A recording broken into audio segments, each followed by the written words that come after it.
Assiste esse vídeo que nós vamos falar sobre todas as etapas do acabamento. E eu quero lembrar você que o acabamento, ele pode sim ser o vilão da sua obra. Pode representar até 70% do custo da sua obra. Quer dizer que sua obra custar aí R$1 milhão, o acabamento ele pode representar 700 mil, sim, facilmente. Porém, ele também pode representar só 30% da obra. Então, quer dizer, desses 700 aí, você já economizaria 400 mil. Só que depende de você, depende do que você quer. Tem acabamentos que custam 50 vezes mais do que outros. E isso tudo depende do seu gosto. Recentemente, eu estava conversando com um colega, que ele é arquiteto, e ele falou para mim o seguinte: olha, as minhas casas custam R$4 mil o metro quadrado. Ele é arquiteto, ele é construtor também. Ele falou que o custo, ele já passa para o cliente logo que o custo é esse de R$4 mil por metro quadrado. Ele estava falando para mim: eu não entendo como que você fala que tem 30% de economia na construção em EPS se o acabamento é a parte maior, se só tem 30% na parte cinza da obra. Como que é 30% de 30%? Pá? Então, assim, quando a gente se encontra, a gente fica aí debatendo sobre essas questões. De certa forma, nós somos aí concorrentes, né? Então a gente fica debatendo sobre isso. No entanto, você precisa entender que depende muito do que é a sua construção. Eu não sei qual é o tipo do cliente que ele atende. Eu sei que nós aqui da Construtora Tavares, nós atendemos os clientes que constroem casas de alto padrão. A média de construção é entre 200 a 500 metros quadrados. Tem algumas menores,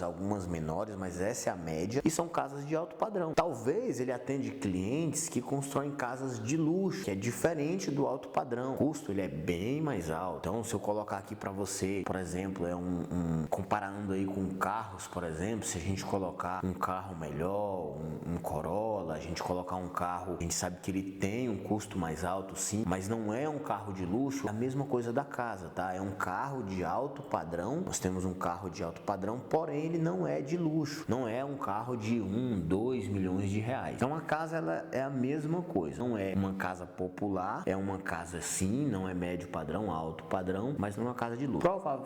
Provavelmente ele atenda os clientes de luxo que investem 70% da construção está no acabamento. Então é importante você entender o que você vai investir na sua casa. Você quer uma casa de luxo? Então você se prepare para o acabamento. Com certeza você vai colocar ali talvez um piso importado, você vai colocar um piso de mármore, granito. Se você quer uma casa luxuosa, você vai investir muito no acabamento. Se você quer uma casa com alto padrão, se você quer economizar um pouco mais no acabamento, então você vai ter que pegar todas as dicas que eu vou passar aqui agora para você e seguir todas as etapas do acabamento para você entender. Lembrando que o acabamento é sempre interessante que o proprietário forneça os materiais para o acabamento, porque com isso ele pode escolher qual material usar. Quando você fecha uma obra para receber ela já com acabamento pela construtora, a sua margem de escolha é muito pequena. Por isso que você já assistiu o vídeo, né? Espero que você já foi lá, já assistiu o vídeo da obra semi-acabada. Você vai entender com mais facilidade essas etapas. Pois bem, meu nome é Otoniel Tavares.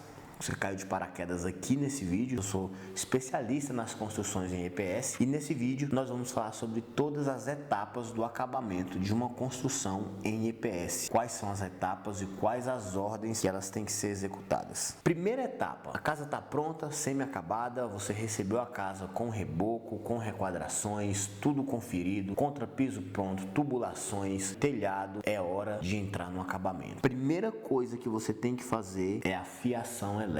Fiação. Em outro momento você vai colocar tomadas, luminárias. Essa é a etapa de fazer toda a fiação. E ela é a primeira. Por quê? Porque nós temos ali as tubulações que podem estar entupidas. O canduíte pode estar dobrado, pode ter caído um pouquinho de massa, de concreto ali dentro do canduíte. Então, na hora de passar a fiação, se isso aconteceu, é importante que o eletricista vai lá, quebra aquela parede, desentope, tira a obstrução daquela mangueira e passa a fiação. Imagina se a casa estiver pronta. E já aconteceu. A gente já foi em casas em que o cliente, a fiação não passou dentro da área de serviço e ele já estava com a área de serviço com revestimento. Foi complicado, a gente teve que quebrar por outra parte. É muito comum uma mangueira entupir, um pouquinho de massa que cai ali, mesmo que a gente tome todo o cuidado, tampe, é comum que amasse um pouquinho na hora da concretagem da laje, até o pessoal que está concretando ali pisa em uma mangueira e ela entope. Então, primeira coisa, partiu para acabamento, vamos fazer a fiação da elétrica, elétrica, da rede, da internet e da segurança. Tudo que é fiação nós vamos deixar pronto.